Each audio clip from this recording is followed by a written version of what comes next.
વાનપ્રસ્થ અવસ્થામાં જ્યારે તમે પ્રવેશ કરો, વાનપ્રસ્થ આશ્રમમાં 50, 55, 60 વર્ષ ઉપરના થઈ જાઓ એટલે છોડવું, મોહ છોડવો, ઈચ્છાઓને છોડવી, મનમાંથી રાગ, દ્વેષ, ઈર્ષાને છોડવા, મનમાંથી કામ, ક્રોધને કાઢવા. કારણ કે નરકના 3 દ્વાર જ છે, કામ, ક્રોધ અને લોભ. એ 3ને છોડવા. લોભ કેવો? બસ આ છેલ્લું, બસ આ છેલ્લું, હજી જોઈએ, હજી જોઈએ. પ્રભુ મારી આ છેલ્લી ઈચ્છા.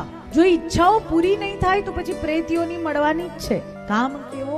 વાસના કેવી કે બસ હું આ ભોગવી લઉં, આ ભોગવી લઉં, આ ખાઈ લઉં, આ પી લઉં, આ વ્યક્તિ સાથે જીવી લઉં, આ વસ્તુ માટે આ વસ્તુ સાથે જીવી લઉં. ક્રોધ કેવો? મનુષ્ય, બાળક નાનું હોય ને તો વસ્તુ પર ક્રોધ કરે, રમકડા તોડે, સાયકલ તોડે. પછી વ્યક્તિ જ્યારે યુવાન થાય ને એટલે માણસ પર ક્રોધ કરે, માણસનું હૃદય તોડે, માણસને જેમ તેમ બોલે. અને વ્યક્તિ જ્યારે વૃદ્ધ થાય ને તો એ પોતાના પર ક્રોધ કરે.